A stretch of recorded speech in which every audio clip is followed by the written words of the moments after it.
But moving on, the big story really in the last week or so has been platform companies, not just in India but globally, have seen sharp cuts in the past few days. This is in line with the global weakness in highly valued tech stocks, which have corrected as much as 35 to 40% from the peak. Now, new age Indian companies that only recently listed on the bourses at sky-high valuations have fallen fast as well. Everything from Paytm, Fino Payments, Zomato, Nykaa, Cartrade and the like have slipped between 30 to 50% from the highs. Uday Kotak, the Managing Director and CEO of Kotak Mahindra Bank, spoke at CNBC TV18's IBLA Awards, the Indian Business Leader Awards, and said that the startup ecosystem is robust and will sustain, but fizzy money in startups won't last. Listen in. People funding without looking at visibility of cash flows, or at least being able to imagine potential cash flows in the future, and not looking at unit economics, but just putting in the money because that's the fashion of the day, that cannot last. So I'm making a distinction. The startup ecosystem will sustain. Good, solid private equity, angel and venture investors who do their homework well will continue to do well, but fuzzy money or fizzy money will not last. Fuzzy money or fizzy money will not last. I mean, as they say, when the tide goes out, one finds out who's been swimming naked. And I think that's an old saying, true across market cycles. And I mean, this part of the market is now kind of finding that out globally, not just here, as interest rates start to rise. Chetan Naik is fund manager, tech fund at IIFL AMC. Bharat Lahoti is co-head, hybrid and solutions funds at Edelweiss AMC. Gentlemen, great to have both of you here. Thank you very much. Chetan, let me come to you. You heard Mr. Kotak allude to how fizzy money will not last. I mean, the one common kind of conception which investors have is that when companies go from the private markets to public markets, right, it's a rite of passage. They're not just dealing with a bunch of investors anymore. There are millions of investors who kind of weigh in by buying or selling stocks. So it's a much more, I mean, they realize what the true value is over a period of time. What is your sense, Chetan, for the newly listed new age tech companies? Has that happened or is that yet to happen? I mean, finding what the true value in some of these businesses is, irrespective of what private investors valued them at before listing. Yeah, hi Anuj. So definitely we have followed a path where in the entire tech fund, we have actually pioneered this entire late stage tech as a concept at IIFL AMC. And we're the largest late-stage tech fund focused on largely the unlisted space. We come in slightly earlier. We like to come in companies which will get eventually listed in a span of 2 to 4 years.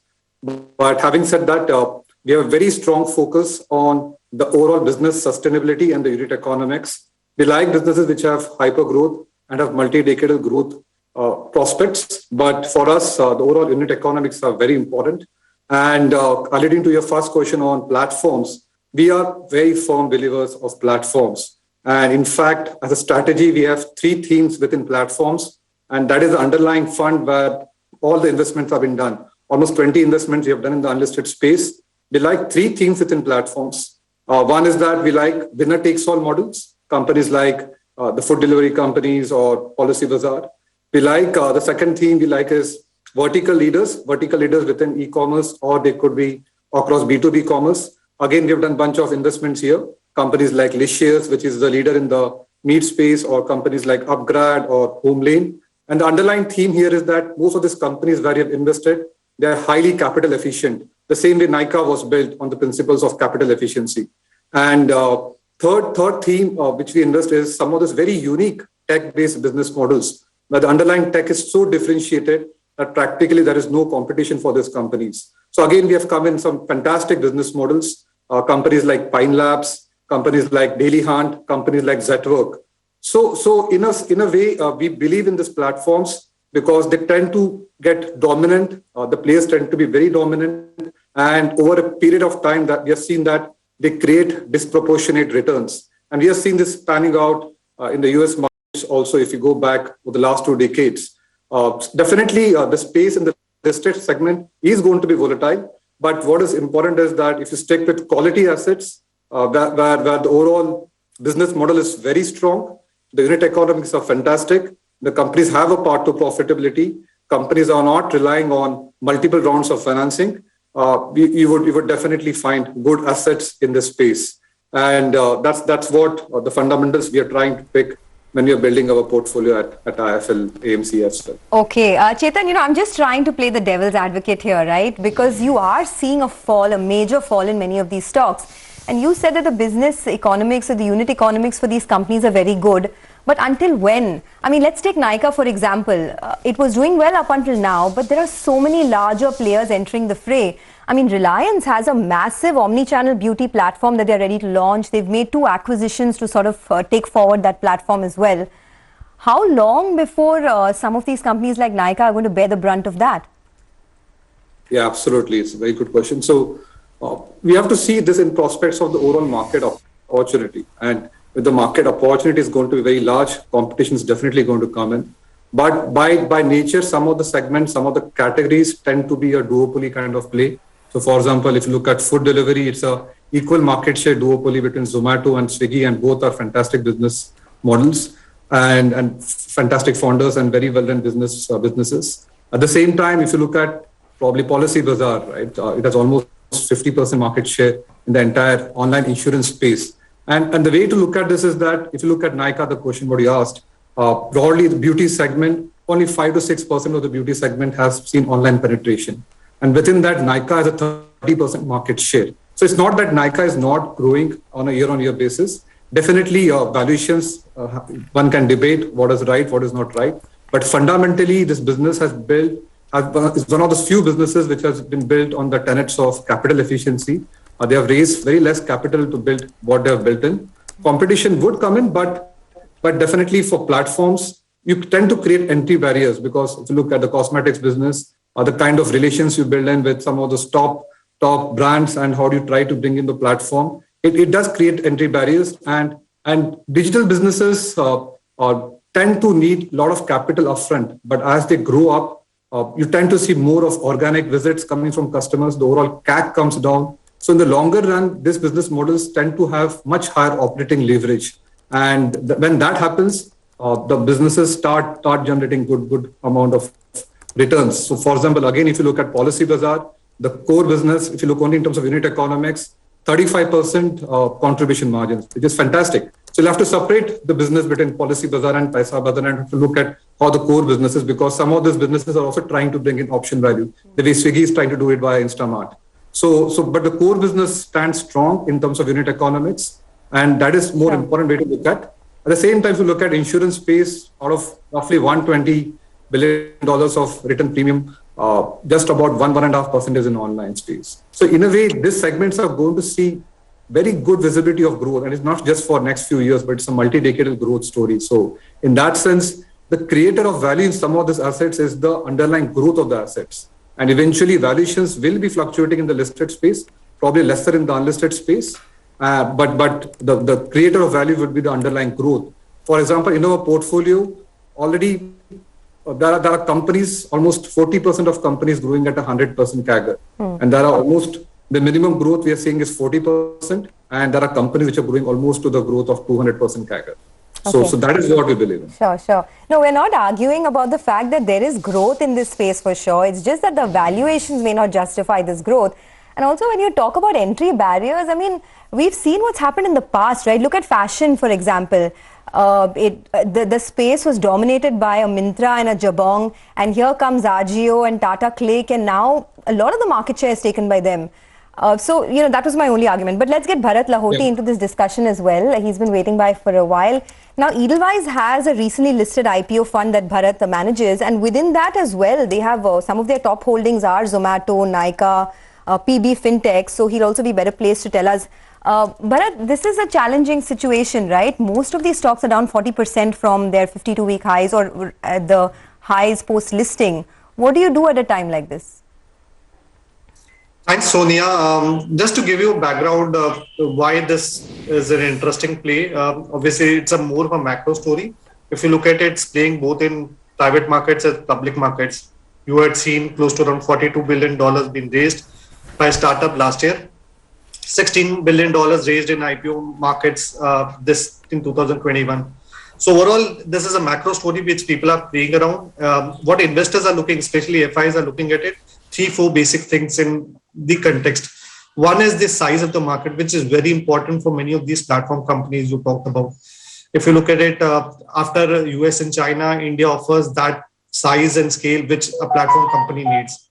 Second important thing is India is at the inflection story. If you look at per capita GDP income, many of these levers for the platform companies, whereas the average ticket size, frequency of orders, they are going to rise substantially. And consequently, that benefit is going to flow to many of these companies. Thirdly, if you look at it, many of these platform companies are in monopolistic or duopolistic kind of environment, or maybe oligopolistic kind of environment. And in that such kind of scenario, you would see market leader or early mover advantage. What companies have it will have definitely a greater say in how things are going to shape up. Lastly, but not least, if you look at it, liquidity and interest rates have actually accelerated the valuation paradigm in these companies. Consequently, any impact of liquidity and interest rate will have some bearings on valuation. What we are seeing currently, given the jittery around the how liquidity is going to pan in global markets. So that is how we are looking at it from a broader perspective. I have a more basic sort of question, just to clarify actually, Bharat and Chetan. Chetan, to you first. When we say a platform company, right? Prashant here, Chetan.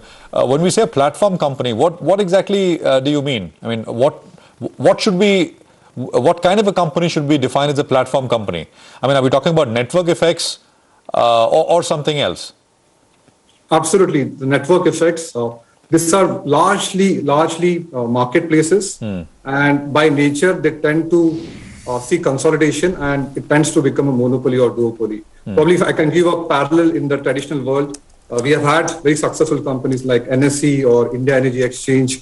Again, they tend to be regulated monopoly or duopoly kind of place, right? And in a way, if you look at, and they have created massive amount of wealth over a period of time. If you look at both IEX or NSE. So that's a very strong parallel between some of these companies. But Chetan, those are there is a bit of regulation there, right? Those are very hard to replicate. But, absolutely. But at the same time, if you look at some of these companies in food delivery, right? You can't have more than 2 players. You had 6 players at one point of time, right? And today you don't have Uber Eats, you don't have Food Panda, you don't have Scootsie. So a bunch of companies have seen consolidation. So by the market dynamics are such that the winners emerge in the segments. And by virtue of that, and because of the network effects, and because typically what happens is the customers start getting habituated to the platform, the overall repeat orders keep going up, and that creates that kind of traction in some of those platforms. So we see a lot of parallels between some of this traditional... Okay, we're short on time. Just one quick question. Take Zomato, for example. Absolutely, 50-50 between Swiggy and Zomato, very strong, and it satisfied the need, right? I mean, that need is not going to go away anywhere. But DoorDash in the US, for example, right? I mean, Zomato's market cap is almost a third of DoorDash's market cap. I mean, as a rule of thumb, a similar kind of company in terms of US, where the ticket size is much larger, costs perhaps maybe largely similar, right? I mean, cost of fuel, etc. Salaries may be a little higher there. Is that a good, because we compare what the successes in the US and what various businesses, industries have evolved into there, and say, well, why can't it happen here? So valuation-wise, how should we benchmark? Something like I'm just using Zomato as an example. Your sense? Absolutely. So you're right in terms of average order values. The numbers will not be comparable. But what we need to look at is, at a unit level, what kind of economics these businesses have? Are they being profitable at a variable level? Because eventually these companies are having very strong balance sheets. They have almost $2 billion. Swiggy has almost $2 billion of capital, and Zomato has more than $1 billion of capital on its balance sheet. So they are going to burn capital, but if the underlying unit economics are going to be good, eventually they should tend to become profitable. And to answer your question, what is the different aspect compared to DoorDash vis-a-vis the Indian companies? If you look at DoorDash numbers, last quarter numbers, they have seen tapering growth. The growth is not coming in some of those US companies. And this time around, when the Fed rates are going up, even the tech companies, some of the tech companies in US have slowed down in terms of growth. But that's not the case in some of the Indian tech companies. we are interested in both Swiggy and Zomato, and we see them as very strong assets. So broadly, both of the companies are actually seeing very good growth rates, and across our portfolio, we are seeing very good growth rates. But at the same time, very important that focus on profitability and unit economics. Got that, gentlemen. We are running out of time, but thanks a lot for joining us. It was a good discussion. Well, let's move on then, and now on to a big CNBC TV18 exclusive.